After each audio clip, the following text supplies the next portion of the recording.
Welcome to the Talking Transformation podcast, presented to you from Cape Town here in the Western Cape, South Africa. The podcast is presented with a view to providing a platform and voice for built environment professionals and interest groups who are working towards transforming the places and spaces here in South Africa. It's dedicated to the individuals and community groups who are supporting both the formal and informal processes that are shaping our cities and our spaces. With the municipal elections fast approaching here in South Africa, the issues of housing and land remains two of the fundamental manifesto points for all political parties and the administrations that seek to deliver on those mandates. It's important to understand where inclusionary housing as a policy and opportunity finds itself within the complex jigsaw of the South African housing policy and implementation space. Inclusionary housing is nothing new globally in the built environment and development sector. It's a widespread policy directive that seeks to secure affordable housing stock as part of the development process. It's not unusual that inclusionary housing policies and practice incorporate incentives and/or enhancements of development rights in exchange for securing those affordable units. However, the implementation often comes with challenges of governance, monitoring and evaluation, and up until now, here in South Africa, the absence of a coherent national legal and policy framework from which the municipalities can craft their own bespoke policy arrangements. It's been discussed here in South Africa since 2005 as an integral part of the housing and human settlement policy and the financing arrangements in support of that. For the most part, however, it's been more talk than action. 16 years on from agreements being signed and promises of progressive new policy and implementation, we still seem to be a long way from a coherent rollout and universal approach throughout the country. The City of Johannesburg adopted an interim inclusionary housing policy as long ago as 2007, and in 2019 it formally approved its inclusionary housing policy as part of all of its development application processes. In recent weeks, the Western Cape Provincial Government has issued a policy framework for consideration here in the Western Cape. In today's podcast, we try and understand better the imperatives of this policy, why it's important, what the primary objectives are, and also consider the implementation to date in Johannesburg. What can we learn from Johannesburg about the strengths and weakness of their policy implementation 2 years on? We also hear from the Western Cape Provincial Government about their ambitions of their policy framework, which is currently out for public comment, and we seek to understand the advocacy perspective from representatives from both the Development Action Group and Ndifuna Ukwazi, who've both been vocal in their demands for spatial transformation and worked closely on the development of the inclusionary housing policy here in the Western Cape. We also get the benefit of one of Wits University's recent master's graduates who looked at the City of Johannesburg experience, not just over the last 2 years, but rather the period since 2007 at the beginning of the debate and discussion there in Johannesburg. As always, I'm indebted to our participants and guests. Really appreciate their perspectives in this multi-part Talking Transformation podcast episode. You'll recognize a couple of the voices from previous episodes, and we welcome our first-time guests. The Western Cape policy framework that you'll hear Cathy Stone talking to is available on the Western Cape Provincial Government website. You can find that on westerncape.gov.za, and comments on that policy framework should be submitted in writing before or on the 13th of July 2021. You'll find out all the details on the website. So without further ado, let's hear from our guests in this first part of our Talking Transformation podcast special on inclusionary housing. Enjoy the episode. So it's just gone 6 o'clock on Wednesday, June the 30th, and we're here on the Talking Transformation podcast to discuss inclusionary housing in South Africa. What's the deal, what's being and what's being done in our municipalities, in the provincial spaces, and what are the lessons we can learn from those municipalities that have already taken the leap and adopted an inclusionary housing policy. That's our conversation today, and I'm absolutely delighted to be joined by 6 colleagues from around the country. Up north, we have Eric and Dylan from the City of Johannesburg. Welcome to you both. Good evening, everyone. My name is Eric Raboshakga, and I'm a director in the Development Planning Department. We are responsible for spatial planning and capital budgeting of the city. We are also responsible, so obviously being responsible for spatial planning means that we are responsible for putting up crazy policies, such as your inclusionary housing policies that have not really been implemented anywhere else in the country. Welcome, Eric. Great to have you on board. Eric's colleague, Dylan, how are you keeping? Great to have you. Nice to see you. Hi, Pete. Hi, colleagues. Good evening, everyone. Thanks very much for having me on. I'm very excited for the discussion. So yeah, I work in Eric's directorate. I work under Eric, and I work in the team that deals with citywide spatial policy. So the team used to work in Pete in the City of Joburg. So we work on the spatial development framework, and another citywide spatial policy is this inclusionary housing policy. So I worked quite closely on that. Thanks a lot. Our bridge between Johannesburg and Cape Town this evening is Lorraine Nzimande. Lorraine worked for many years with Eric and Dylan up in Johannesburg, recently has taken up a post within the city of Cape Town, but today is wearing a very different cloak. One of a student, somebody who's gone deep into her master's research on the topic of inclusionary housing in Johannesburg, as well as having worked in that space. Lorraine, welcome. How are you keeping this evening? And tell us a bit about what you're up to these days. Hi, Pete. Thank you. Good evening, everyone. I'm Lorraine Nzimande, and as Pete has introduced me, I'm here wearing the hat of, I suppose, a researcher. I did my master's research on inclusionary housing, looking at mandatory versus a negotiated approach to inclusionary housing in South Africa, looking specifically at Joburg as a case study. Here in the Western Cape, we're absolutely delighted to be joined by two non-governmental organisations and advocacy groups. First up from NU, from Ndifuna Ukwazi, Robyn Park-Ross. Robyn, welcome. How are you keeping this evening? Thanks so much, Pete, and hello to everybody. I'm Robyn, a researcher from Ndifuna Ukwazi. We're an activist organisation that works on urban land justice in Cape Town. And for the last 4 years, NU has consistently advocated for inclusionary housing policy in Cape Town. And over this time, we've objected to roughly 50 well-located exclusionary private developments to demand that they include a fair and feasible portion of inclusionary housing. And we advocate for spatially just inclusionary housing. Our main concern is really making sure that policies that come into place at any level create inclusionary housing that advances the right to housing for residents that need it the most, that is affordable based on people's actual incomes. And so that would include taking account of the impact of COVID-19, and inclusionary housing that stays affordable in perpetuity and is well located. We're really looking forward to the discussion tonight and joining from a cold and rainy Cape Town. Fantastic, Robyn. And listeners may recall Robyn was one of our earlier guests a good year and a half ago, talking about urban agriculture. It was a great, really well-received episode, a learning experience for myself. Robyn, it's great to have you back on the podcast. And thank you again for taking time out a second time to join us. From Development Action Group, Willard Matiashe. Welcome, Willard. It's absolutely fantastic to have you on board the DAG team. How are you keeping? And the angle from DAG, I know you've been very much involved with the conversations with the municipality as well as the provincial department. Maybe you can tell us a bit more about that, and looking forward to hearing a bit more as we go through the conversation this evening. Welcome. Thank you, Pete. Just to give you a background, I'm a spatial planner by training, and I'm currently working as a lead researcher at Cape Town-based NGO called Development Action Group. My research work has been mostly focused on land value capture concept, and inclusionary housing is one of the value capture instruments that we have been investigating with a special focus on its implementation in South African legal and regulatory framework. Over the past few years, we have seen a lot of growing interest and concerted efforts to implement inclusionary housing as a land use planning instrument to advance spatial transformation.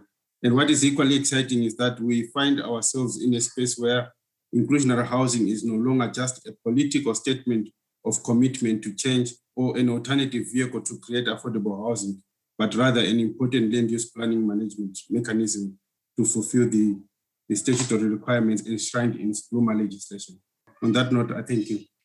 Last but certainly not least of our 6 guests this evening, one of the patron saints of the podcast, Talking Transformation podcast, Kathy Stone. Welcome back, Kathy. How are you keeping this evening? You well? And what brings you to the table with on the subject of inclusionary housing this evening? Good evening, Pete. Good evening, everybody. It's super great to be back here on the podcast. It's been a while, so thank you for the invitation. What brings me here is I am project managing the development of a provincial inclusionary housing policy in the Western Cape Government. So my day job is to run spatial planning at the Western Cape Government, but this is also a project that we've sunk our teeth into.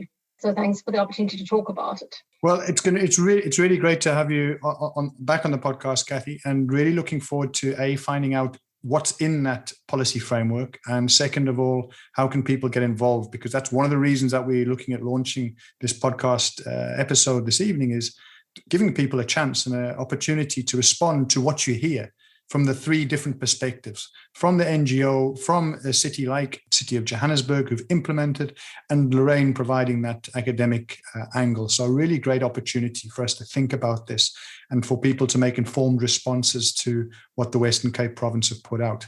So Kathy, I'm going to start with you. I'm going to come to you first up, if I may, and really try to get a sense of, what is this thing about? How have you, as the Western Cape Provincial Government, defined inclusionary housing? Already Robyn's talked about this idea of inclusionary and exclusionary wording. What is it that it needs to do to assist in the whole question of housing and housing challenges and backlogs, and this idea of spatial transformation, which often we bandy around, but try and start to understand what that really means in our towns and cities? So how have you gone about it? How have you defined it? And what is it trying to do in terms of changing our towns and cities? Yeah, thanks, Pete. And I think before I kick off and just explaining how we've defined it, I do want to say a great deal of thanks to both Ndifuna Ukwazi and DAG and DAG's partners, especially, as well as the Trailblazers in Joburg for all the work that's done that we're able to leverage. And it's really made it possible to do this in a fairly short space of time that otherwise wouldn't have been possible. So we're really drawn from various places, and how we're defining it is that it's, in the case of the policy framework, a land use management mechanism. So it's working with policy, the spatial development framework as a policy, an inclusionary housing policy, and a municipality's planning bylaw and zoning scheme bylaw, in order to impose through the planning commission's process a condition on developers to make available, when applying for additional rights or when taking up additional rights available in areas that have been proactively zoned by municipalities, upzoned by municipalities, placing an obligation on them to provide a certain proportion of affordable units. So not free units, but units that are affordable, made available by a sale or rent at a price lower than the target market of the stock that they themselves are selling.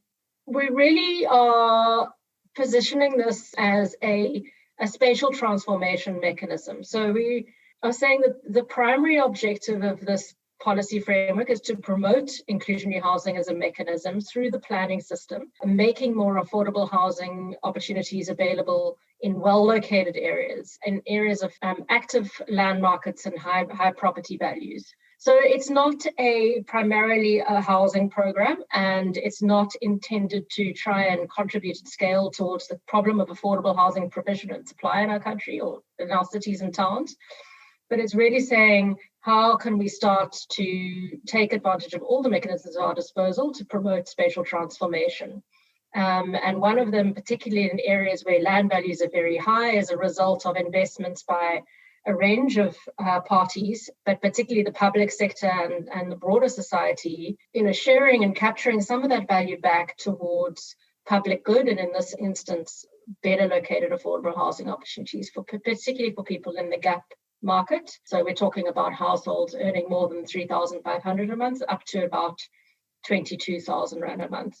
The policy particularly focuses on key workers, households with incomes typically earned by our nurses, our teachers, our police service people, etc. Let's hear from Ndifuna Ukwazi first as a lead off in terms of their perspective. Robyn, your perspective as a new around why inclusionary housing is such an important part of this spatial transformation agenda that Kathy's alluded to, and how you see it being an important delivery mechanism for the towns and cities that adopt this policy framework. We know already that unfettered or unregulated land markets by their nature globally are exclusionary. So layer that on top of our context with 400 years of colonial and apartheid racial oppression, dispossession, and segregation, and it becomes clear why some form of regulation is needed on private development in South African cities to direct cities to more equitable ends. rather than redressing our past, our current trajectory, both through private sector development and unintentionally through public sector housing delivery, has replicated spatial apartheid rather than undoing it. And this spatial apartheid really has many, many dimensions, and I'm just going to touch on 3 here. So first, there's a really overwhelming need for housing. In Cape Town alone, the housing backlog is estimated to be at about 400,000 households. So quite simply, more homes need to be built at a faster rate by both the state and the private sector. Second, we have an increasingly unaffordable and exclusive land market. This is especially true of Cape Town. Recently, Cape Town was forecast to see the highest annual increase in property prices of any city globally during 2021, so matched only by Shanghai. And this is a Knight Frank forecast. The average sale for a home, the average sale price for a home in Cape Town in 2019 was roughly 1.5 million. And this is the highest average in South Africa. And it's also a price that less than 5% of families living in our city are really able to afford. So this means that people of color continue to be priced out of the well-located areas that they were legally barred from under apartheid. A third element is the role that state housing delivery has played in entrenching spatial inequalities. So the current tools that the state has used to deliver affordable housing has prioritized quantity over quality and location, meaning that the geographies of segregation have really been embedded. So we have the Spatial Planning and Land Use Management Act, SPLUMA, our national planning legislation, which really obliges municipalities, including the City of Cape Town, to consider the principles of spatial justice, spatial sustainability, and spatial efficiency in all land use applications, in all decisions about how land is used. And this really highlights how change can only happen on a site-by-site basis. So inclusionary housing becomes an incredibly important tool to regulate the private sector towards more spatially just ends by including a fair and feasible portion of affordable homes in private developments and allowing people that otherwise wouldn't be able to afford access to well-located areas while trying to tackle or break down the race and class barriers that our cities continue to live with. And Willard, is there anything you'd like to add on top of that? Any further thoughts on this? I certainly agree with the position that Kathy and Robyn has put in terms of inclusionary housing, and it is particularly important part of the spatial transformation agenda. However, as DAG as an organization sees it as one of the important land use regulatory instruments inspired by the idea of land value capture. So I'll try and dig into that notion of land value capture to unpack it and help create an understanding of what it is.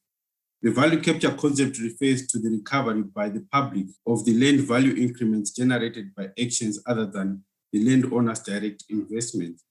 The public sector recovery of a portion of all land value increments attributed to the community effort can be either through their conversion into public revenues through taxes or fees and other fiscal means, or more directly in on-site land improvements for the benefit of the community. So among the core principles underpinning the value capture concept is the notion that the benefits provided by government to private landowners should be shared fairly among all residents. Moreover, there's also the principle that no citizen should accumulate wealth that does not result from his or her own efforts, known as unjustified enrichment with no cause. So these are the fundamental principles underpinning the land value capture concept. So the various principles of value capture have a long history, and the concept is well established in idea, both in terms of its theoretical basis and its political applications. At a theoretical level, a notable convergence can be found among economists from different traditions or schools, ranging from Adam Smith to Horace and through Ricardo and Marx. But most notably is Henry George, who sort of coined this concept of land value capture. I must say there are different motivations or objectives for applying land value capture tools.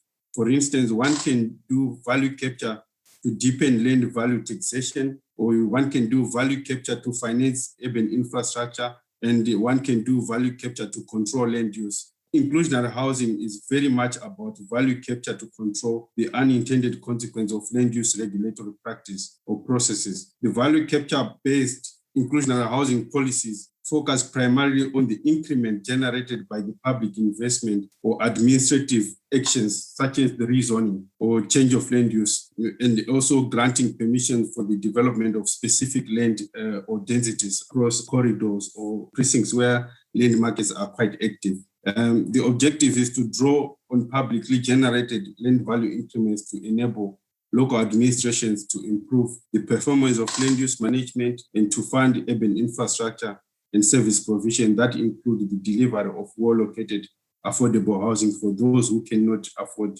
the market rate housing units. That's value capture in a nutshell.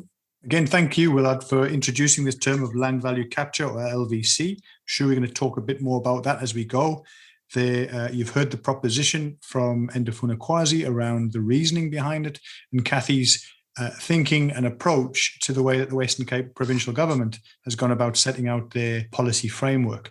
Let's now hear from the North. Let's hear from the good people of City of Johannesburg, from Eric and Dylan, around what they've actually found in terms of the post-implementation. I think it was 2018, if I remember correctly, Eric. My apologies, 2019, that you and the team had taken this to get to council approval. It was quite a fanfare when it was launched. And it was a country first to actually see a fully approved council inclusionary housing policy. And again, congratulations on getting it across the line, because anybody who's worked with it, knows how difficult it is, the conversations, the naysayers, and those who will push back hard. What I'm interested in, and I think what our listeners are going to be particularly interested in, as the Western Cape is framing its approach, etc., is what are the lessons learned? What have you found have been some of the challenges in implementing it since you got it across the line? And I guess one of the questions that's going to be of interest to colleagues, Dylan, will be around, what are the numbers? What is it that after sort of 3 years, 19, 20, and obviously recognizing the strange year that was 2020 in terms of COVID and the lockdown, are you starting to see a quantifiable return on the effort of getting the policy across the line? It's a very strange thing. In other parts of the world, developers are negotiable with regard to the kind of outcomes everybody wants to achieve. That's, the city and the developer can sit around the table and say, this is what we want to achieve, and this is what the policies are saying. But in South Africa, the typical developer wants to buy a piece of land, regularize it or rezone it in terms of what the city policies are saying, and then be left alone. So this makes it difficult to sort of negotiate the desired outcomes. And we've sort of experienced this around the approval of the policy itself. Lorraine and I, we had the luck of having to participate in the first two developments and going out to communities. So obviously we had pushback from the developers to say, listen, the kind of people you want to put with our average client, they don't want to associate with the people you want us to put in the inclusionary housing units. So that was the first thing. The second thing was also around the residents now coming and saying, but what does this actually mean? If you put poor people in our development, this is going to lower the value of our neighborhood, which is, So I mean, we had a couple of back and forths, with developers and communities in trying to convince them that this is not necessarily a terrible thing that can happen. And I think for developers, the way that we sort of convinced developers to come around and start accepting the policy was, it makes sense financially for them. Dylan will speak about some of the incentives that we had put on the table to say, you can get extra densities, instead of putting 20 units of about 150 square meters, you can have, a whole lot more units of about 70 square meters that are much more affordable rather than 150 square meter units. And that way you actually get to make more money.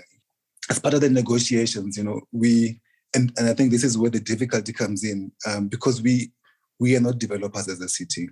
And we therefore need to look at the books of the developers to say, if you put up a development of this much, how much would it cost you? And how much would, if you were to include inclusionary housing in terms of your returns, what are your returns going to be? And I think that's where we've been having challenges, because the developers don't want to open up their books and show us in terms of, this is where the real benefits are going to be. But, because we have it now as an adopted policy, it seems to be working, when we approve developments. The question that we really haven't answered, and this is something that I really, really want to raise, I think in this particular platform, probably every SDF or some planning document in all cities makes reference to the average income in that city. We do that as well, and we look at what Stats SA tells us. But what we are not doing enough of is linking the outcomes of the planning processes to the average income earner in our cities, because that's who we should be targeting. If you think back, Pete, to when you were in Johannesburg, when we used to approve a lot of 20 dwelling units per hectare developments, and that's 500 square meter stands. And if you start, marrying that to a price, you'd know that the average income earner of 3,500 rands will not be able to afford to live in that space. Not even someone that earns 10,000 rands can afford to live in a 500 square meter property. So the city that we were creating for the longest of time was out of reach for the average citizen, and even for some of the top 10 people that we would consider to be the highest earning in the country. So I think from that perspective, inclusionary housing was really necessary that we start thinking along those lines. But we are not necessarily achieving what we want to achieve in terms of addressing the needs for the average citizens with the inclusionary housing. I think we need to sort of refine it. I think for us was to get the first foot in, so that we can see what this thing looks like, and then try and then refine it and work with developers and communities to ensure that we get to the desired outcomes. But I think let me leave it there. Dylan will jump in, I think. In terms of implementation, Pete, we have had a bit of a rough ride. So the policy was adopted in February 2019, or was approved by Council in February 2019. And there were then 6 months that we built into the policy where it wasn't compulsory. So that was really because, a lot of land use applications take a long time to put together. So a lot were almost nearly ready for submission. So we decided to give 6 months leeway for those. In the beginning, so a year after it was implemented, COVID hit. And as lockdown hit, we actually closed for all applications for the hard lockdown. We then started to try transition to getting online applications through emails and that sort of thing. But we also noticed a lag and a decline in applications that came in. That really has set the policy back. So the inclusionary housing policy, along with the nodal review policy, which was approved about a year later, which is more of a land use policy and unlocks a lot of areas for high intensity development. And the two policies were intended to go together. We're not really seeing as the bulk of what we would have liked to see in terms of development in the city. I think also developers and lenders and banks are currently just sort of testing the waters and seeing what happens before putting large amounts of money into the market. So that really has been a bit of a setback, I think, for the policy. Especially in inclusionary housing policy, which by its definition is driven by the private market. So if no one's building houses in the private market, no inclusionary housing gets built. So that has been a thing. I unfortunately don't have any solid numbers for it, for the inclusionary housing. The good thing is that what we've seen so far is good uptake and really excitement from developers to sort of take part in the policy. As I'm sure you know, but I'm not sure if all the listeners will know, a sort of compromise we made in our policy. We've got a number of options, and options 2 and 3 option 1 in the policy talks about set incomes that we're going to target. And options 2 and 3, we decided to open it up a bit more and limit just the size of the units and not the price that they're going to be sold at or the price that they're going to be rented out at. So because of this, there is quite a lot of excitement actually from developers. And basically what it does is it allows you to get extra density on top of what you would have got. But those must be small units. And we've got definitions about small units in the policy. So there has been quite a lot of uptake about that. I get contacted almost every day by developers who are saying they're putting an application together and they'd like advice about how the policy works, how the calculator works, how to put it in. One thing we found in the beginning that we didn't really expect was a lot of small developments opting for inclusionary housing. Our threshold is 20 units. So if you're building 20 units or more, you must do inclusionary housing. If you're building below 20 units, you don't have to do it. And that was based on analysis of developments in the city. Sort of half of developments are above that threshold, half of below. No, not quite half, but that was the threshold we used to define a big developer versus a small developer. The one quite exciting thing we got in was, and a lot of these were actually in Lenasia, in the south of the city, where people were developing their property to build 3 or 4 units. 50 dwelling units a hectare on a small stand will give you 3 or 4 units. And then they were applying the inclusionary housing bonuses on top of that to take it to 5 or 6 units.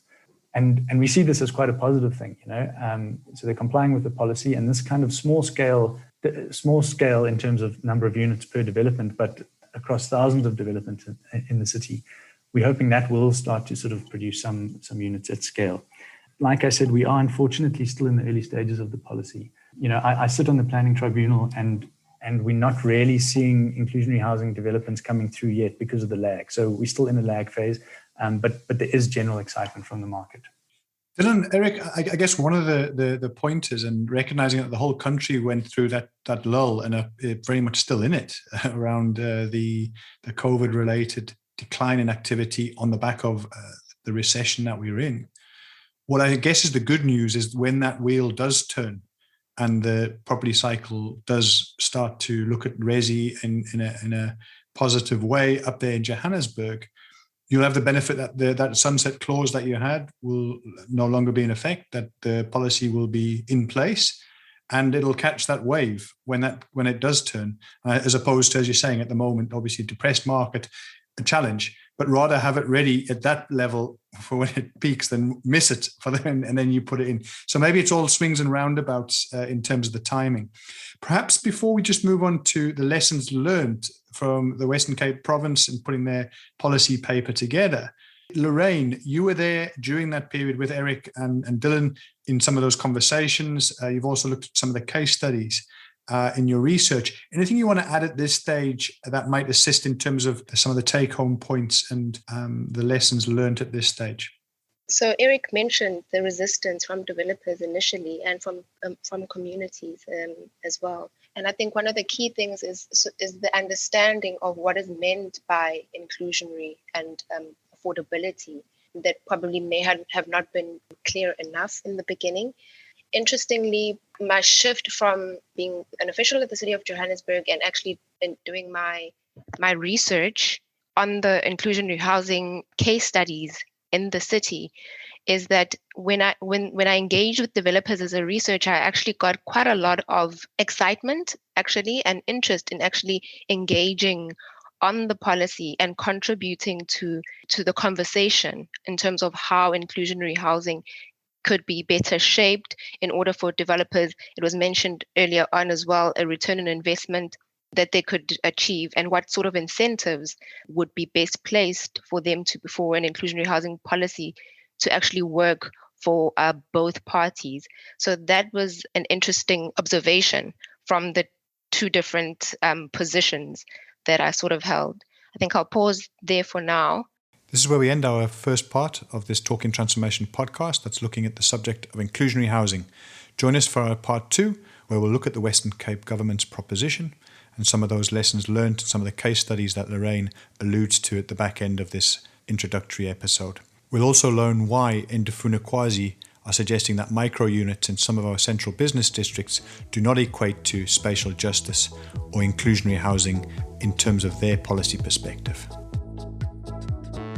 We hope you enjoyed this episode of the Talking Transformation podcast. Please engage with us and let us know your thoughts on this episode. You can do so via the Anchor podcast platform. There's a voice message function available via the app. You can also follow us on Twitter via Talking Transfo and the number 1. So Talking Transfo 1. Our theme music is kindly made available by Tribal Need. Find out about the music, the street art shows here in Cape Town and Europe via tribalneed.com.